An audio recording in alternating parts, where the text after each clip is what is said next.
ICI ना अब आपके साथ खेल रहा है। आईसीआई चाहता है वो सारे स्टूडेंट्स पास हो जो स्मार्ट हो, जो इंटरमीडिएट लेवल का प्रेशर झेल सके, फाइनल का प्रेशर झेल सके, आर्टिकलशिप का प्रेशर झेल सके। तो वो फाउंडेशन लेवल पे ही वो टेस्ट करना चाहता है आईसीआई। और लिटरली इस बार का जो अटेम्प्ट हुआ है May 25 में क्या किया है, जैसे कि मैं बार बार कहता हूँ और सारे टीचर्स फैकल्टी मेंबर्स कहता है लॉ सबसे ज्यादा इंपॉर्टेंट है, उसके बाद क्वांट्स इंपॉर्टेंट है, उसके बाद एवरेज संभालना इंपॉर्टेंट है। और मैं भी सारे स्टूडेंट्स को यही सजेस्ट करता हूँ। May 25 में क्या हुआ कि भैया May 25 में लॉ पेपर ईजी कर दिया, क्वांट्स पेपर थोड़ा टफ कर दिया, स्मार्टनेस टेस्ट करने के लिए, प्रेशर देखने के लिए कि भैया स्टूडेंट्स प्रेशर झेल पाया कि नहीं।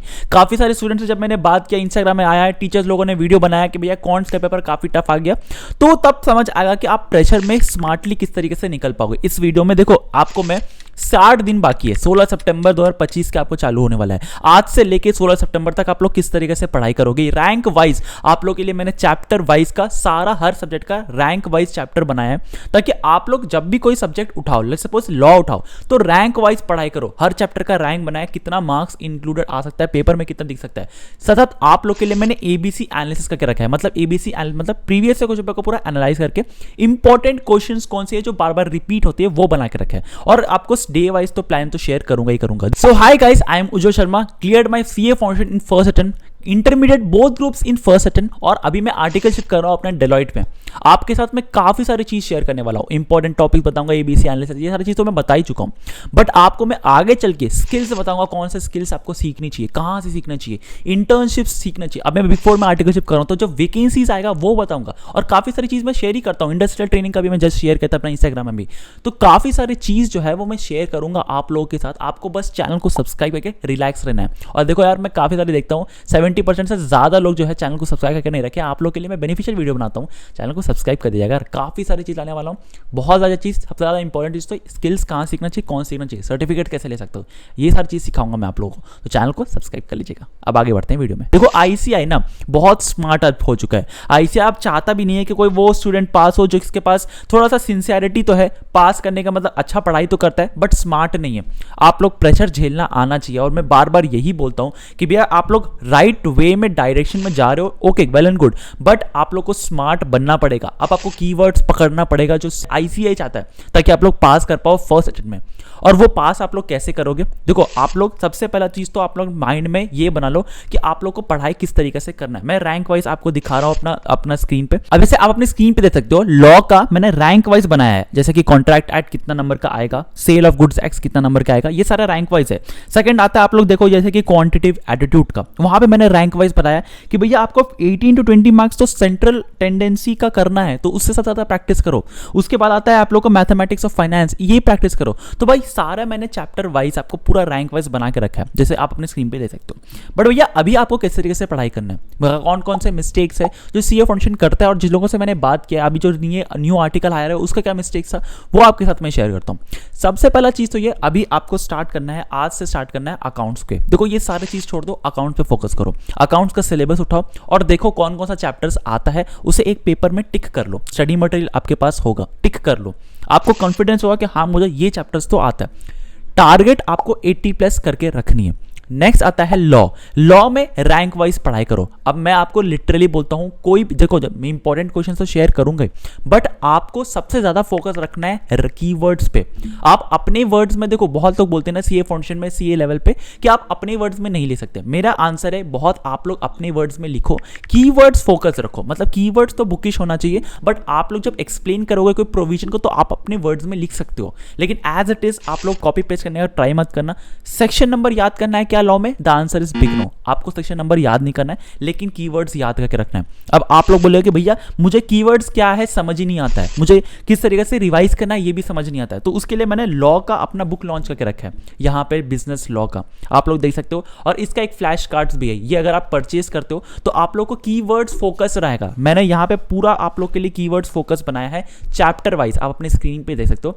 ये Amazon पे लिस्टेड है, और पिछले बार का जो है, पिछले सीजन में था, नंबर 1 बेस्ट सेलर भी था। कॉम्बो अगर आप परचेस करते हो लॉ और क्वांट दोनों का, नेक्स्ट कौन सब्जेक्ट के बारे में बताने वाला हूँ। अब इसमें क्या है कि आप लोग को सारे रैंक वाइज तो पढ़ाई करना ही करना है, लेकिन आपको चैप्टर वाइज में सबसे ज़्यादा सॉल्व करना है इलस्ट्रेशंस। देखो स्टडी मटेरियल का इलस्ट्रेशन से आईसीआई डायरेक्ट क्वेश्चंस उठाती है, बस नंबर चेंज कर देती है, और ये सच बोल रहा हूँ मैं, बहुत सारे क्वेश्चंस ऐसा होता है। अब आपको जब प्रोविजन लिखा है, जैसे लॉ का बता रहा हूँ, अकॉर्डिंग टू द प्रोविजन जो भी इंडियन कॉन्ट्रैक्ट एक्ट का प्रोविजन है, बट आईसीआई को डायरेक्ट पूछेगा नहीं कि ये प्रोविजन है कि नहीं है, आपको पूछेगा कि आपको एक केस स्टडी दे देगा और पूछेगा कि ये प्रोविजन में किस तरीके से आप लोग फॉलो करोगे। मतलब आप लोग समझ रहे हैं मैं क्या एक्सप्लेन करना चाहता हूँ, आपको एक केस स्टडी दे देगा और आपको प्रोविजन लगा के उसका आंसर निकालना है।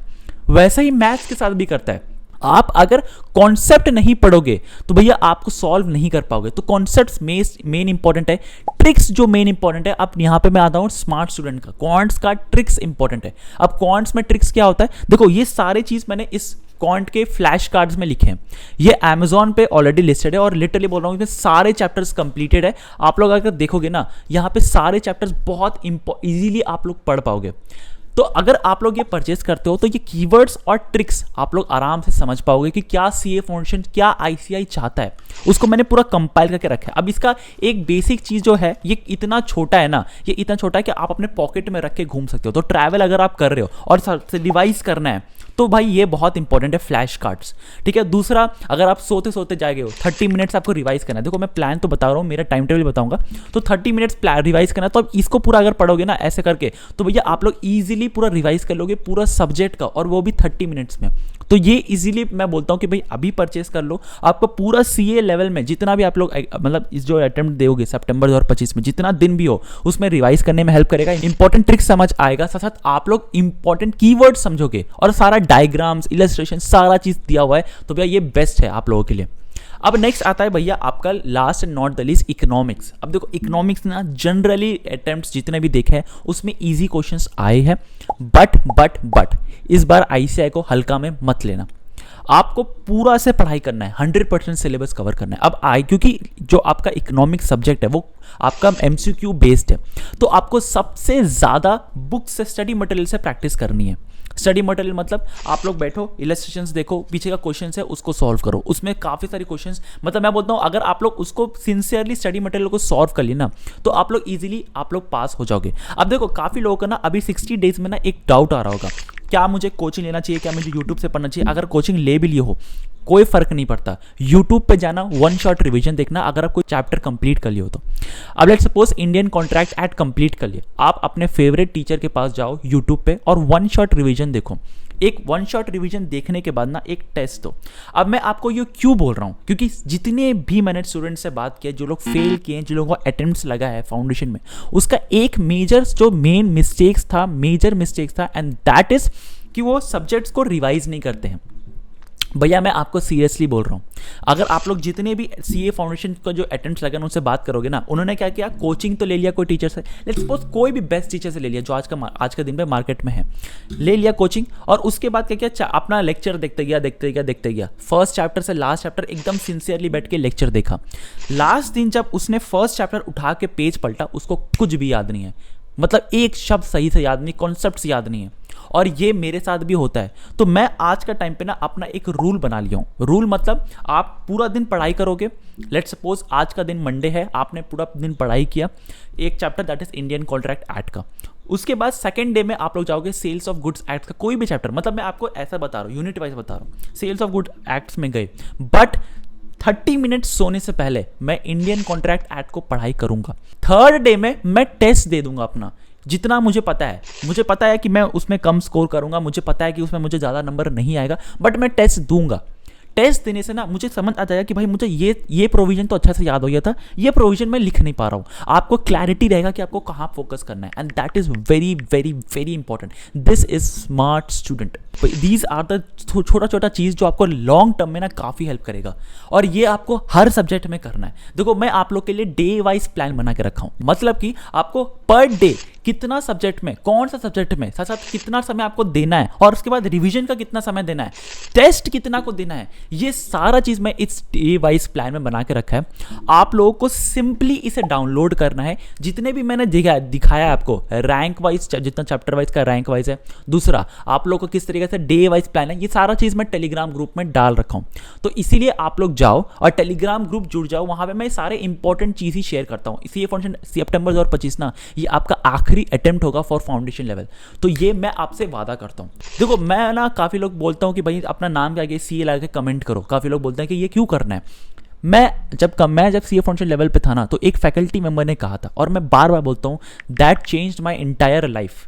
मैं चाहता हूं कि आप जब अपने नाम के आगे CA कमेंट करोगे ना, तो भाई वो मैनिफेस्ट करो द डे जब आप लोग कॉन्वोकेशन पे जा रहे हो अपने पेरेंट्स के साथ, आप अपने फोटो क्लिक कर रहे हो, अपने पेरेंट्स का खुशी देख रहे हो कि CA मैं बन गया हूं आज, your signature became the one of the most important, one of the most powerful signature.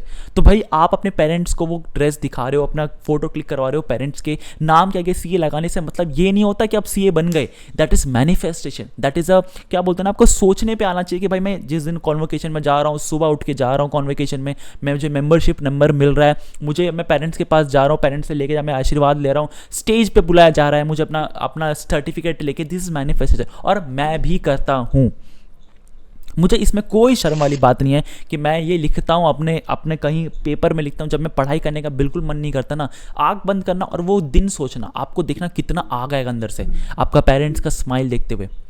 तो भाई ये चीज़ करने के लिए आपको सिर्फ आंख बंद करके वो दिन सोचना है जब आप लोग कॉन्वोकेशन के लिए जाओगे, सर्टिफिकेट आएगा आपका हाथ में आएगा, एक ICI का कॉन्वोकेशन का जो किट आता है ना, जो वेलकमिंग किट होता है ICI CA बनने के बाद, वो आपके पास आएगा। आपके पास एक बैच रहेगा, जो आप CA बन चुके हैं, आपके पास एक क्रेडिट कार्ड आएगा जो CA को सिर्फ मिलता है। तो भाई वो चीज़ मैनिफेस्ट करने के लिए आपका नाम के आगे CA लाके कमेंट करो और देखो कितना सैक्रिफाइस, कितना हार्डवर्क लगता है।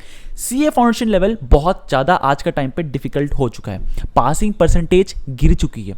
देखो क्या पासिंग परसेंटेज से आपको फर्क पड़ता है? देखो ICI ना चाहता है कि कम स्टूडेंट्स एनरोल करे, CA फाउंडेशन से बाद इंटरमीडिएट का लेवल झेल नहीं पाता है, 2-3 अटेम्प्ट लग जाता है, जिसकी वजह से उसका करियर ब्लॉकेज में बन जाता है। तो ICI चाहता नहीं है और इसलिए पासिंग परसेंटेज गिरा रहा है। ये मैं आपको डराने के लिए बोल रहा हूँ कि भाई आप डरो, ठीक है, डर से बहुत सारी चीज़ होती है। अब दूसरा चीज़ ये है कि क्या आपको पासिंग परसेंटेज से फर्क पड़ता है कि 15% है या 20% है या 30% है या 100% है? The answer is big no. मुझे तो फर्क नहीं पड़ता। जब मैं भी एनरोल कर रहा था ना CA में, तो काफ़ी लोग, मेरे अंकल, काफ़ी लोग मुझे बोल रहे थे कि भाई इसका पासिंग परसेंटेज बहुत कम है। मैं उनको सीधी बोला, 700 स्टूडेंट है ना, 700 स्टूडेंट्स अगर पास भी हो रहे हैं, मेरे को तो सिर्फ एक चाहिए ना, मेरे को तो अपना नाम के आगे एक सक्सेसफुल दिखना चाहिए, पास दिखना चाहिए। मतलब जब मैं SRC में था ना, तो काफ़ी लोग बोलते थे कि भाई इतना डिफिकल्ट है, इतना डिफिकल्ट है। जब मुझे तो बोलता था कि 700 सीट्स है ना, मुझे तो सिर्फ एक ही सीट चाहिए, मुझे फर्क नहीं पड़ता कि भाई 700 सीट्स में किसको मिले, 699 किसी और को मिले, एक सीट तो मुझे चाहिए ना। तो मुझे एक सीट के लिए लड़ना है। और आपको पासिंग परसेंटेज से कुछ नहीं होना चाहिए, 20% हो या 30% हो, आपको सिर्फ अपना रिजल्ट में सक्सेसफुल दिखना है। 4 सब्जेक्ट है, चारों सब्जेक्ट में सबसे पहला 2 सब्जेक्ट जो आता है, जो अकाउंट्स और लॉ है। देखो आपको मैं लिटरली बोलता हूँ, बहुत लोग बोलते हैं कि भैया प्रेजेंटेशन से फर्क नहीं पड़ता। The answer is big no. जिन लोगों को बोलते हैं ना कि घंटा फर्क नहीं पड़ता प्रेजेंटेशन से, आप लोग जाओ लिंक्डइन पे जाओ, देखो सारा प्रूफ ना आजकल ऑनलाइन मिल जाता है। लिंक्डइन पे जाओ, जो लोग CA final all India rank 1 final attempt का बोल रहा हूँ, CA final all India rank 1 है, उनका ना प्रोफाइल देखना, बहुत लोगों ने अपना आंसर जो पेपर होता है, आंसर शीट, वो डाल के रखा हुआ है, वो सारा चीज डाल के रखा है। आप उनका प्रेजेंटेशन देख लेना। अगर उसके बाद भी मुझे प्रूफ करना पड़े कि प्रेजेंटेशन पे मार्क्स है, तो आप लोग समझ लो, जो स्टूडेंट फाइनल में ऑल इंडिया रैंक 1 आ रहा है, उसका आंसर शीट देखोगे ना, एकदम क्लीन है। मतलब सारा चीज़ जगह पे। अगर आप लेजर बना रहे हो अकाउंट्स में, डेबिट क्रेडिट सारा चीज़ लिखा है। अगर आप जर्नल एंट्रीज पास करो, एकदम प्रॉपर कॉलम बना हुआ है, सारा लेजर फोलियो बना है, एक डिस्क्रिप्शन लिखा हुआ है एक जर्नल का, सारा चीज़ लिखा हुआ है। लॉ में अकॉर्डिंग टू द प्रोविजन लिखा हुआ है। सेक्शन नंबर लिखने का जरूरत नहीं है, मैं लिटरली बोल रहा हूँ, सेक्शन नंबर याद मत करना।